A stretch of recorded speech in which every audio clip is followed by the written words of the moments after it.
जय हिंद मेरे प्यारे साथियों, कैसे हो आप सभी। आशा करता हूँ सब अच्छे होंगे और अपनी पढ़ाई बहुत अच्छे तरीके से कर रहे होंगे। तो जो बच्चे यूपी पुलिस कांस्टेबल हो, चाहे एसएससी जीडी हो, चाहे एमटीएस वगैरह हो, चाहे कोई भी जैसे रेलवे ग्रुप डी वगैरह आरपीएफ वगैरह किसी भी एग्ज़ाम की आप लोग तैयारी कर रहे हों, तो उसमें आप लोगों को पता होगा कि आपके पॉलिटी से कम हर एग्ज़ाम में 4 से 5 क्वेश्चंस आप लोगों को देखने को मिलते हैं। ठीक है, तो 4 से 5 क्वेश्चनों में समथिंग आपके अनुसूची हो गई और आपके संविधान वाले मतलब टॉपिक से हर एग्ज़ाम में 4 से 5 क्वेश्चन हो गए, वो आपको देखने को मिलते ही मिलते हैं।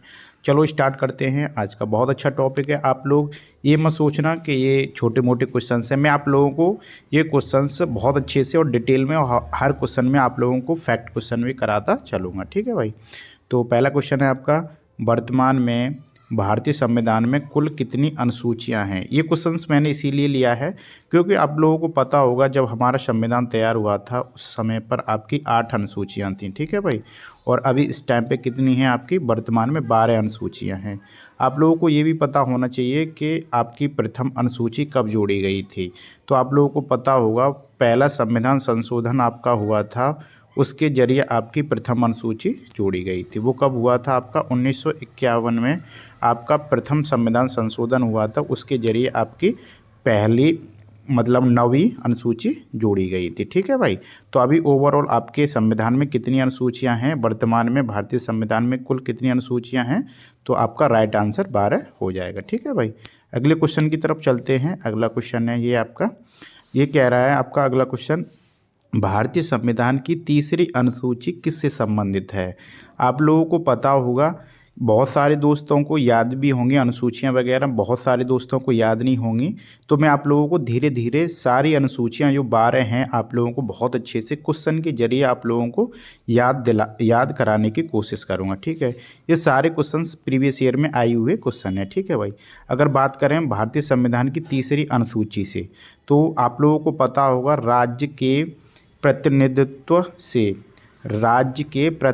से ये फर्स्ट अनुसूची हो जाती है आपकी। शपथ तथा प्रतिज्ञा ये आपकी थर्ड अनुसूची हो जाती है। और भाषाओं से रिलेटेड आप लोगों को पता होगा 8वीं अनुसूची हो जाती है। और महत्वपूर्ण पदाधिकारियों के वेतन से संबंधित आपकी ये दूसरी अनुसूची हो जाती है। ठीक है भाई।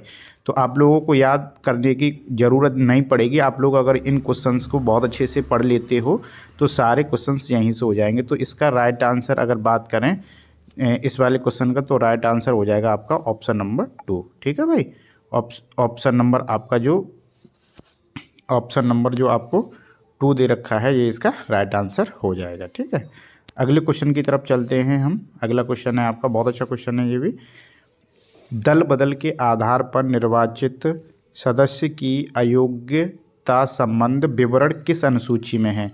आप लोगों को पता होगा दल बदल से रिलेटेड जो कानून था वो आपका 1985 में आया था। ठीक है भाई। 1985 में आया था। इसके ये 10वीं अनुसूची से रिलेटेड है। ठीक है भाई। आप लोगों को ये भी पता होगा जो आपके इस समय पे अनुसूचियां हैं वो कितनी हैं, इस समय पे 12 अनुसूचियां हैं। ठीक है भाई। अगर मैं बात करूं दल बदल कानून की, तो वो आपका कौन सा अनुसूची से संबंधित है, तो ऑप्शन नंबर तीसरा यानी 10वीं अनुसूची से संबंधित है। ठीक है। अगला क्वेश्चन है आपका, संविधान की 6ठी अनुसूची किस राज्य में लागू नहीं होती। आप लोगों को पता होगा 6ठी अनुसूची में आपके 4 राज्य दिए हैं। अगर ट्रिक से बात करें तो याद करेंगे ATMM। ठीक है, ऐसे याद कर लेना।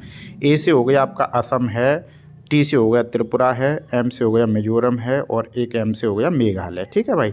तो आप लोगों को दिख रहा होगा इसमें पूछ रहे संविधान की 6ठी अनुसूची में किस राज्य पे लागू नहीं होती।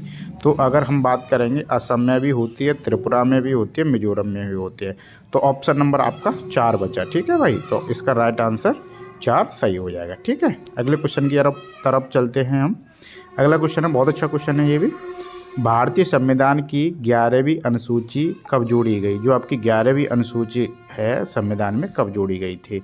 आप लोगों को पता होगा ऑप्शन दे रखे हैं 92, 93, 2003 और 1985। तो देखो अगर मैं बात करूं 11वीं अनुसूची जोड़ने की तो वो आपकी 1992 में जोड़ी गई थी। राइट आंसर आपका ए हो जाएगा। ठीक है, अगर 11वीं अनुसूची लागू होने की बात कही जाए कहीं पे लागू, तो वो आपकी लागू हुई थी 1993 में लागू हुई थी। ठीक है भाई, अगर मैं बात करूं 1985 तो ये आप लोगों को पता होगा 10वीं अनुसूची जोड़ी गई थी। ठीक है, अगर 11वीं अनुसूची से बात करें तो इसमें पंचायतों से संबंधित हमारे मैटर होते हैं, जो भी पंचायतों से रिलेटेड बात होंगी तो वो 11वीं अनुसूची में होंगी। ठीक है भाई, अगले क्वेश्चन की तरफ चलते हैं। अगला क्वेश्चन है आपका, बहुत अच्छे क्वेश्चन है, यही ये क्वेश्चन दे रखे हैं, इन्हीं क्वेश्चनों से आपके हर एग्जाम में क्वेश्चंस देखने को मिलते हैं। ठीक है भाई, घुमा फिरा के वही क्वेश्चन आते हैं, तो मैंने केवल और केवल आपके लिए सेलेक्टेड क्वेश्चन ही लिए हैं जिससे आप लोगों को कम टाइम में बहुत अच्छे से अच्छे आप कर पाओ। ठीक है, अगला क्वेश्चन आपका भारतीय संविधान की 12वीं अनुसूची संबंधित है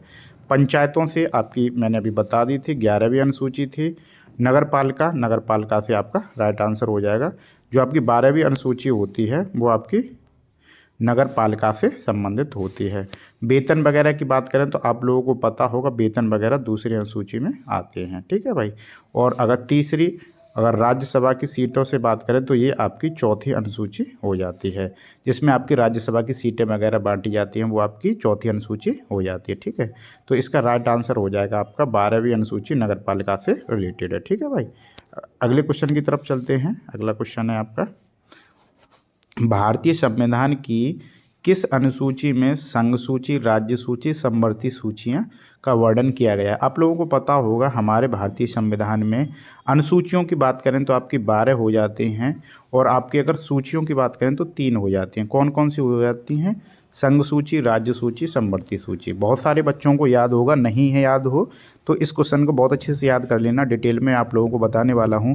अगर बात करें सबसे पहले भारतीय संविधान की किस अनुसूची में संघ सूची, राज्य सूची, समवर्ती सूची है, तो ये ऑप्शन नंबर आपका 7 सही हो जाएगा। ठीक है भाई, अगर मैं बात करूं तीनों सूचियों से लेके, जैसे आपकी पहली सूची, दूसरी सूची और तीसरी सूची में कितने कितने विषय हैं, तो आप लोगों को पता होगा पहली सूची में अगर बात करें सबसे पहले हमारे 97 विषय थे, यानी 97 विषय थे संघ सूची में। ठीक है, कितने विषय थे? 97। और अभी इस टाइम पे कितने हो गए हमारे? पहले थे हमारे 97 विषय, इस समय पे हैं हमारे 100 विषय। ठीक है भाई, ये हमारे संघ सूची में टोटल विषय थे। अगर हम बात करें राज्य सूची में सबसे पहले इसमें जब हमारा संविधान लागू हुआ था जब 66 विषय थे, मतलब 66 विषय थे, और इस टाइम पे आपके 61 विषय हैं। अगर बात करें हम समवर्ती सूची में आपके अभी इस टाइम पे पहले थे 47 यानी 47 विषय थे, लेकिन इस समय पे आपके 52 विषय हैं। ठीक है भाई, बहुत अच्छे से याद करना क्योंकि ये भी इनसे भी क्वेश्चन आ जाते हैं। ठीक है, तो इसका राइट आंसर हो जाएगा भारतीय संविधान की किस अनुसूची में संघ सूची, राज्य सूची, समवर्ती सूची का वर्णन है, तो ऑप्शन नंबर ए आपका राइट आंसर हो जाएगा। अगर वहीं बात करें हम 8वीं अनुसूची भाषाओं से संबंधित है, 9वीं आपकी पता ही होगा आपको, जो आपका प्रथम संविधान संशोधन हुआ था भू राजस्व से संबंधित है, 11वीं आपकी पंचायतों से संबंधित है। ठीक है, इसका राइट आंसर हो जाएगा आपका ऑप्शन नंबर ए। ठीक है भाई, अगले क्वेश्चन की तरफ चलते हैं। अगला क्वेश्चन है आपका, बढ़िया क्वेश्चन है ये भी, भारतीय संविधान में प्रथम अनुसूची कब जोड़ी गई थी? ये मैंने आप लोगों को पहले बता दिया है, तो आपको पता होगा प्रथम संविधान संशोधन हुआ था आपका। प्रथम संविधान संशोधन के तहत ही प्रथम का मतलब ये 9वीं अनुसूची पूछ रहा है। ठीक है, क्योंकि पहले तो आपकी थी 8, उसके बाद 9वीं जोड़ी गई, तो 1951 इसका राइट आंसर हो जाएगा। ठीक है, संविधान में पहला ही हुआ था संशोधन 1951 में, उसी में जोड़ी गई थी। ठीक है भाई, अगर अगले क्वेश्चन की तरफ चलें, अगला क्वेश्चन है आपका, मैं आप लोगों को एक चीज़ और डिटेल में बताने की कोशिश करूँगा बहुत अच्छे से। जैसे आप लोगों को पता होगा जो आपकी भाषाएँ हैं वो 8वीं अनुसूची से संबंधित हैं। ठीक है भाई,